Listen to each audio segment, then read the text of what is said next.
186 happy family. यक्षित बोला, हम कल आएंगे। मिस्टर डिसूजा फोन के दूसरी तरफ से बोले, श्योर सर। फिर यक्षित ने कॉल डिस्कनेक्ट किया। मिस्टर डिसूजा भी अपनी मीटिंग में वापस आ गए। यक्षित ने युविका के लिए उसका फेवरेट चॉकलेट ऑर्डर किया। वह अपनी प्रिंसेस को ये गुड न्यूज़ देने के लिए बहुत खुश था। अब आगे, शाम का वक्त। वन्या बेड पर लेटी हुई थी और अपनी बेबी प्रिंसेस को निहार रही थी, जो कि इस वक्त चैन की नींद सो रही थी। बेबी की स्किन हल्की गुलाबी रंग की थी और वह बेहद ही ज्यादा प्यारी लग रही थी, बिल्कुल किसी छोटी सी परी की तरह। वह उसके गुलाबी गालों को अपनी उंगलियों से छूते हुए उसके साथ खेलने लगी। साथ ही वन्या ने ये मेक श्योर किया कि इससे बेबी की नींद न टूटे।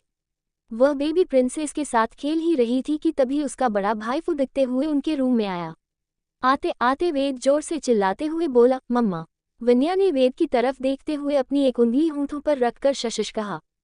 वेद शांत हो गया और अपनी मम्मा के पास जाकर बेड पर चढ़ गया। वन्या वेद के सिर पर प्यार से हाथ फेरते हुए धीरे से बोली, शशिश, बेबी आपकी लिटिल प्रिंसेस सो रही हैं। वेद अपनी मम्मा के चेहरे की तरफ देखते हुए बोला, ओके मम्मा। उद्धरण चिन्ह। दोनों माँ बेटे बात कर ही रहे थे कि तभी लिटिल प्रिंसेस की आंखें खुल जाती हैं और वह रोने लगती है। बेबी के रोने की आवाज़ सुनकर वन्या और वेद दोनों उसकी तरफ देखने लगे। वन्या ने बेबी प्रिंसेस को अपनी गोद में लिया और उसे चुप कराते हुए बोली, क्या हो गया मेरी लिटिल प्रिंसेस को? क्या हो गया बच्चा? क्या आपको भूख लगी है? उद्धरण चिन्ह। ये सुनकर लिटिल प्रिंसेस अपनी टिमटिमाती गोल गोल आंखों से अपनी मम्मा को देखने लगी। ऐसा लग रहा था जैसे उसने अपनी मम्मा की बात समझ ली हो। वन्या समझ गई कि बेबी को भूख लगी है। वह बेबी को अपने सीने के पास लेकर उसे फीड कराने लगी। वेद वही बेड पर आलती पालती मार कर अपने दोनों हाथों को गाल पर रखकर अपनी बेबी प्रिंसेस को दूध पीते हुए देख रहा था। वन्या बीच बीच में बेबी प्रिंसेस के गालों को चूम रही थी। वही बेबी प्रिंसेस भी अपने नन्हे नन्हे हाथों से कभी वन्या की ब्रेस्ट को तो कभी उसके गालों के साथ खेल रही थी। वेद बेबी प्रिंसेस के छोटे छोटे क्यूट से पैर, जो कि क्यूट से मोजे से कवर्ड था, उसके साथ खेलने लगा। तीनों ही इस वक्त बेहद प्यारे नजर आ रहे थे। वेद अपनी बेबी प्रिंसेस के छोटे छोटे पैरों से खेलते हुए अपनी मम्मा से बोला, मम्मा जब मैं छोटा था तो क्या बेबी प्रिंसेस जितना क्यूट था? वेद के इस सवाल पर वन्या स्माइल करते हुए उसके बालों पर प्यार से हाथ फेरते हुए बोली, हाँ बच्चा, आप तो बहुत ही ज्यादा क्यूट और प्यारे थे, और अभी भी आप बहुत प्यारे हो। उद्धरण चिन्ह। यक्षित ने वन्या को वेद के बेबी टाइम के फोटोज दिखाए थे, जिसमें वह किसी क्यूट से प्रिंस की तरह लग रहा था। मम्मा और बेबीज की इन क्यूट सी हरकतों को कोई बेडरूम के दरवाजे से टेक लगाकर काफी देर से स्माइल करते हुए देख रहा था। ये और कोई नहीं, यक्षित ही था। वह अपनी ब्लेजर को साइड में रखते हुए अपनी स्लीव्स की बटन खोलकर उसे एल्बो तक फोल्ड करते हुए अपनी वाइफी और बच्चों के पास जाने लगा।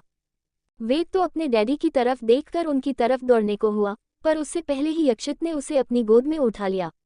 लिटिल प्रिंसेस, जो कि अभी दूध पी रही थी, वो अचानक से दूध पीना छोड़कर अपने बिग ब्रदर और डैडी की तरफ देखने लगी। ये देखकर वन्या और यक्षित के फेस पर स्माइल आ गई।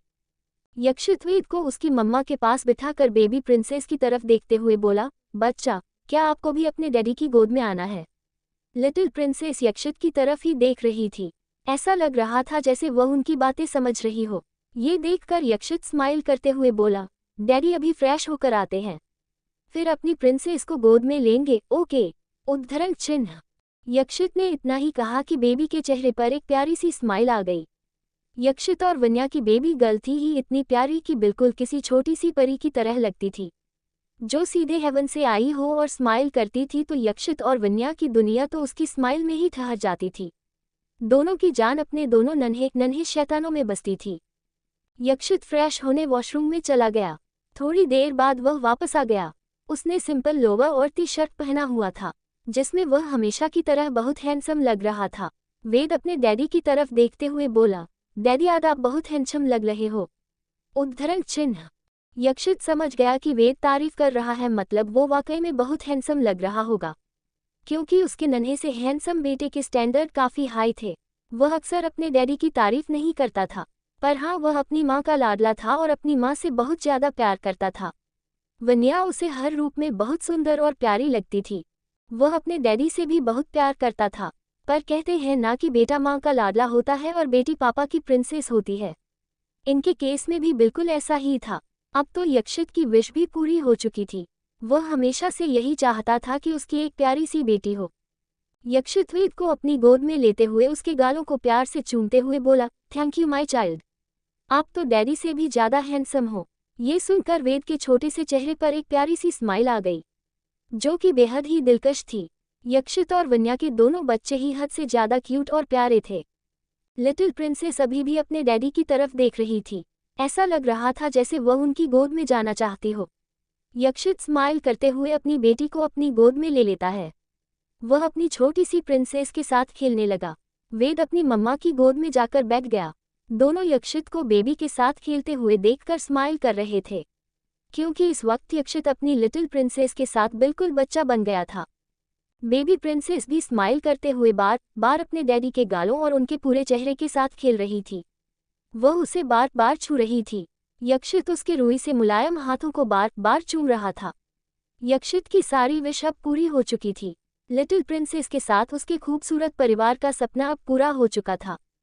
चारों अपना फैमिली टाइम एंजॉय कर ही रहे थे कि तभी बेडरूम के दरवाजे से होते हुए दृष्टि, अनय, विवेक, जीविका, युविका, शौर्य और युवान कमरे में आते हैं। उन्हें पता था कि इस वक्त दोनों अपने बेबी के साथ हैं, इसलिए वे सीधे बेडरूम में ही आ गए। प्यारी सी बेबी गर्ल को अपने डैडी की गोद में देखकर दृष्टि खुद को रोक नहीं पाए और वह दौड़ते हुए बैग की तरफ जाने लगी। दृष्टि का ये रिएक्शन देखकर वन्या खुद को हंसने से रोक नहीं पाई। जब वे कॉलेज में तभी दृष्टि उससे कहा करती थी कि जब उसकी प्यारी सी बेटी होगी तो सबसे पहले वो उसे अपनी गोद में लेगी। दृष्टि के फेस पर वो एक्साइटमेंट आज साफ साफ नजर आ रही थी। दृष्टि यक्षित के पास जाकर बोली, जीजू, इससे पहले कि बेबी प्रिंसेस को कोई और गोद में ले ले, आप जल्दी से अपनी लिटिल प्रिंसेस को मेरी गोद में दे दीजिए। दृष्टि की एक्साइटमेंट देखकर यक्षित के फेस पर भी एक स्माइल आ गई। अनय उसे पीछे से रोकते हुए बोला, वाइफी आराम से, कहीं तुम्हारी एक्साइटमेंट देखकर लिटिल प्रिंसेस डर ना जाए। दृष्टि अनय की तरफ घूरकर देखते हुए बोली, मैं कोई चुड़ैल नहीं हूँ जो वो मुझे देखकर डर जाएगी। उसकी प्यारी सी मासी हूँ मैं। उद्धरण चिन्ह। अनय भी अब तक दृष्टि के पास आ चुका था। वह दृष्टि की तरफ अपनी आईब्रो रेस करते हुए बोला, मैंने कब कहा कि तुम चुड़ैल हो? वो तो तुम ही अपने आप को चुड़ैल कह रही हो। It means. इतना कहकर अनय अपने शब्द अधूरे छोड़ देता है। अनय के चिढ़ाने पर दृष्टि चिढ़ जाती है। वह अनय को खा जाने वाली नजरों से घूरते हुए बोली, इट्स मीन्स क्या? क्या कहना चाहते हैं आप? उद्धरण चिन्ह। अनय डरने का नाटक करते हुए एक एक कदम पीछे सरक रहा था। वही दृष्टि उसकी तरफ बढ़ रही थी। अपने आर्ग्यूमेंट के चक्कर में वो ये भूल ही गई थी कि दोनों अपने कमरे में नहीं हैं। दोनों की नोक झोंक देखकर सभी मुंह दबाकर हंसने लगे। तभी मौका देखकर युवान ने झट से बेबी प्रिंसेस को अपनी गोद में ले लिया। दृष्टि और अनय की नोक झोंक अभी भी चल रही थी। अनय की तरफ बढ़ते हुए अचानक दृष्टि का पैर फिसल गया। इससे पहले कि दृष्टि गिरती, अनय ने उसे अपनी बाहों में भर लिया। दृष्टि ने अपनी आंखें बंद कर रखी। जब उसने अपनी आंखें खोली तो वह अनय के बेहद करीब थी। अनय दृष्टि के कानों की तरफ झुकते हुए बोला, बेबी, मुझे नहीं पता था कि अभी तुम्हें रोमांस करने का इतना मन हो रहा है, वरना तुम्हें बेडरूम से बाहर आने ही नहीं देता। उद्धरण चिन्ह। विवेक अपना गला साफ करते हुए बोला, गाइस, आप लोग अपना रोमांस अपने बेडरूम में कैरी ऑन कर सकते हैं। यहाँ पर छोटे छोटे बच्चे भी हैं, सो प्लीज। विवेक की बातें सुनकर दृष्टि अनय से हड़बड़ा कर दूर होने की कोशिश करने लगी। वह तो भूल ही गई थी कि दोनों अपने बेडरूम में नहीं हैं। पर अनय था कि दृष्टि की कमर पर अभी भी पकड़ बनाए हुए था। दृष्टि अनय की तरफ घूरते हुए धीरे से बोली, अनय क्या कर रहे हैं? छोड़िए मुझे। आप इतने बेशरम कब से हो गए? ये बोलकर वह अपनी कमर पर से अनय के हाथों को छुड़ाने की कोशिश करने लगी, पर अनय ने काफी मजबूती से उसकी कमर को थामे हुए था। अनय भी धीरे से बोला, अच्छा जी, मैं बेशरम।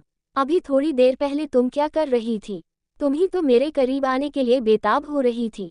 दृष्टि अनय को खा जाने वाली नजरों से घूरते हुए बोली, मैं आपके करीब आने के लिए बेताब नहीं हो रही थी। उद्धरण चिन्ह। अनय दृष्टि की तरफ देखते हुए धीरे से बोला, पर मैं तो तुम्हारे करीब आने के लिए बेताब हो रहा हूँ जान। So ready for tonight. Anay की बातें सुनकर दृष्टि उसकी तरफ घूरते हुए बोली, क्या रेडी फॉर टुनाइट? उद्धरण चिन्ह। अनय दृष्टि की आंखों में शरारत से झांकते हुए बोला, तुम अच्छे से समझ रही हो मैं क्या कहना चाहता हूँ। वन्या खांसते हुए बोली, दृष्टि तू इतनी रोमांटिक कब से हो गई? इस बार दोनों ही अलग हो गए। दृष्टि अनय को खा जाने वाली नजरों से घूरने लगी। दृष्टि युवान के पास आकर बोली, युवान चलो अब लिटिल प्रिंसेस को अपनी मासी के पास आना है। उद्धरण चिन्ह। ये बोलकर वह अपने दोनों हाथ आगे करती है। पर युवान बेबी प्रिंसेस को अपने सीने से लगाते हुए बोला, बिल्कुल भी नहीं भाभी। बेबी प्रिंसेस अभी अपने चाचू के साथ बहुत खुश है और वह अभी उनके पास ही रहना चाहती है ना बच्चा। युवान ने जैसे ही ये कहा, बेबी प्रिंसेस अपनी टिमटिमाती आंखों से अपने नटखट चाचू की तरफ देखने लगी। दृष्टि ने अपनी कोशिशें नहीं छोड़ी। वह बेबी प्रिंसेस के सामने अपने दोनों हाथ करके उसे अपने पास बुलाने लगी। बेबी ने एक नज़र दृष्टि को देखा, फिर अचानक से अपने युवान चाचू के सीने में छिप गई। ये देखकर दृष्टि का मुंह बन गया। युवान और अनय की हंसी छूट गई। दृष्टि अनय को गुस्से से घूरते हुए बोली, ये सब आपकी वजह से हो रहा है। अनय दृष्टि की तरफ देखते हुए बोला, अब मैंने क्या कर दिया? दोनों के बीच एक बार फिर कोल्ड वॉर शुरू न हो जाए, इसलिए युवान बेबी प्रिंसेस को दृष्टि की गोद में देते हुए बोला, लो भाभी, आप भी क्या याद रखेंगी। दृष्टि बेबी प्रिंसेस को अपनी गोद में पूरी हिफाजत से थाम लेती है, जैसे कि वह दुनिया की सबसे नाजुक फूल हो। दृष्टि बेबी के फीचर को ध्यान से देख रही थी। उसने उसके माथे को बहुत प्यार से चूम लिया और यक्षित वन्या की तरफ देखते हुए बोली, जीजू आपकी प्रिंसेस तो बिल्कुल आप पर गई है, बस इसकी खूबसूरत आंखें वन्या जैसी हैं। उद्धरण चिन्ह। अनय दृष्टि के कंधे पर हाथ रखते हुए बोला, वाइफी बेटियां अक्सर पापा पर ही जाती हैं। अनय भी बेबी प्रिंसेस को ध्यान से देख रहा था। दृष्टि तो बार बार बेबी को किस करने से खुद को रोक नहीं पा रही थी। वह अनय की तरफ देखते हुए बोली, अनय प्रिंसेस बहुत ज्यादा क्यूट और प्यारी सी है ना। उद्धरण चिन्ह। अनय भी प्रिंसेस के माथे को प्यार से चूमते हुए बोला, हम बिल्कुल अपने बड़े भाई की तरह ही बहुत ज्यादा प्यारी और क्यूट सी है हमारी प्रिंसेस। दृष्टि और अनय के बाद विवेक और शौर्य ने बेबी को अपनी गोद में लिया और उसे प्यार करने लगे। जैसे ही बेबी अपने अनय अंकल की गोदी में गई, उसने अनय की शर्ट गीली कर दी। अनय को जब कुछ गीला गीला सा फील हुआ तो उसने अपनी शर्ट को देखा, जहां लिटिल प्रिंसेस ने अपनी करामात कर दी थी। जब अनय लिटिल प्रिंसेस की तरफ देखने लगा तो बेबी स्माइल करने लगी, जैसे कि उसे अनय चाचू की शर्ट गीली करके बहुत मजा आया हो। दृष्टि प्रिंसेस के गुलाबी गालों को प्यार से छूते हुए बोली, बच्चा, आपको चाचू की शर्ट गीली करके बहुत मजा आ रहा है। हम दृष्टि मासी की बात जैसे उसने सुन ली हो और उसका मतलब भी समझ लिया हो। बेबी प्रिंसेस फिर से स्माइल करने लगी। ये देखकर अनय और दृष्टि के फेस पर भी एक स्माइल आ गई। सभी बेबी प्रिंसेस के साथ खेल ही रहे थे। यक्षित युविका के पास आया और उसके बगल में सोफे पर बैठ गया। युवान और शौर्य भी जानना चाहते थे कि यक्षित भाई युविका से क्या बात करने वाले हैं। यक्षित युविका के सिर पर प्यार से हाथ फेरते हुए बोला, बच्चा, मैं चाहता हूं कि तुम अपनी स्टडीज कंप्लीट करो और कॉलेज ज्वाइन करो। उद्धरण चिन्ह। युविका अपने भाई की तरफ ही देख रही थी। यक्षित उसकी तरफ देखते हुए बोला, कल हम तुम्हारे कॉलेज एडमिशन के लिए जाएंगे। तुम युवान और शौर्य के साथ उनके कॉलेज में पढ़ोगी। कॉलेज जाने का नाम सुनकर युविका बहुत खुश हो गई, क्योंकि उसे पढ़ाई में बहुत इंटरेस्ट था और वह पढ़ना चाहती थी। युविका की अपने कॉलेज में एडमिशन की बात सुनकर शौर्य मन ही मन बहुत खुश हो गया। उसे भी नहीं पता था कि युविका के उनके कॉलेज में एडमिशन की बात को सुनकर वह इतना खुश क्यों हो रहा है। वह बस इतना जानता था कि उसे अंदर से ही एक खुशी मिल रही है, पर उसने शो नहीं